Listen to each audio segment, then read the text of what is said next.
What's up, Lorehounds? Inside the WildStar booth here at PAX East. I'm iTZKooPA. I'm here with Jen Gordy, the lead PvP designer.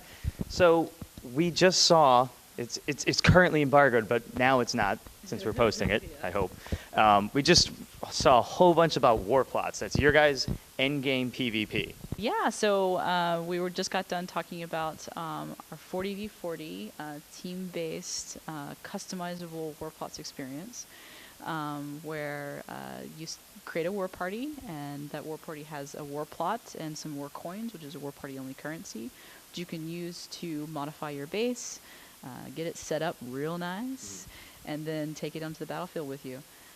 So you guys definitely aren't kidding. This isn't like a really quick PvP match. When you say set up, there's actually thought and process that goes into this. And then you battle, and you said they're going to last between 30 and 45 minutes? Yep. So we actually split apart the build process from the actual match experience. So when you create a war party for the first time, you're going to get a recall to what we call the build map for that war plot. So you use that, go to there, and then you have as much time as you want to customize it to your heart's content. We have free place traps and deployables, which are much like our housing decor, except for they actually pack a pretty deadly punch. The housing plug and socket technology that we use has been also used for Warplots itself. So there's 7 huge socketable areas you can play around with. So you can have your war party members, if they have the permissions for their rank, they can help out with the build out. You can have other people come in and kind of practice with what you've got set up. But the core experience is that that's an entirely separate entity from the actual map itself. So once you're ready to go, then you queue up your team, and then the match actually will have like a 2-minute prep time to start, and then you're out and doing your match objectives. So 2 things there. Is Carbine Studio worried about giving basically infinite time to setting that up? And then also the people in the war party, what are they doing? Is it just like kind of the war party leader that's doing the setup, and everybody else can continue in their normal worldly endeavors? Well, just like a house, I don't mind that they stay in and play around with it. But it doesn't have to be limited to the war party leader. So the war party itself is a guild-like structure, and it will actually have 3 default ranks, and then you'll be able to make custom ranks. In each of those ranks, you can assign various permissions. So, for example, if you want your officers to be building the map with you, you can set that up with the permission system. And right now we were just seeing one map. Are there plans to do multiples? Not at this point for launch. We will continue to find ways to enhance the system later on. I've got a special eye towards vehicles, but... Can we get in a little more of the specifics? Because you actually gain resources and stuff, and because you end up using them to unleash things against your opponents. What are those things that we can summon to help us?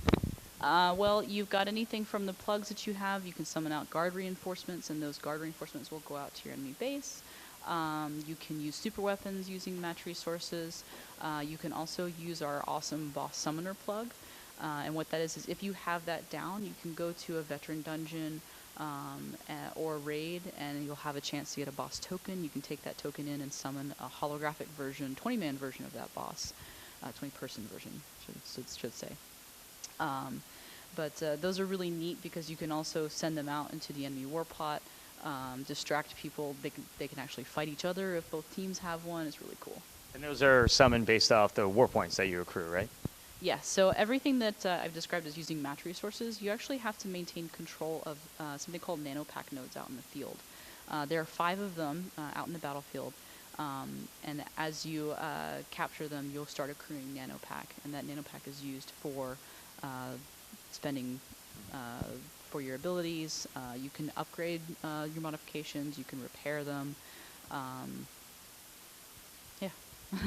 So the matchmaking is actually, you don't need a full party. You can go in partial and it fills in. How is it going to rate the correct people to fill in? So what you're describing is actually our mercenary system. So anybody who's not a member of a war party but still wants to participate in Warplot PvP, they can queue up and they'll be matched according to their personal rating and the team's war party rating. The team war party rating is also affected by the war coin value of their plot. So if they've got a really built out setup, then they're going to have a different kind of matching rating than someone with the same base rating but doesn't have anything installed. we really enjoyed our first look at the Warplots. Can't wait to get into PvP. So WildStar is coming June 3rd.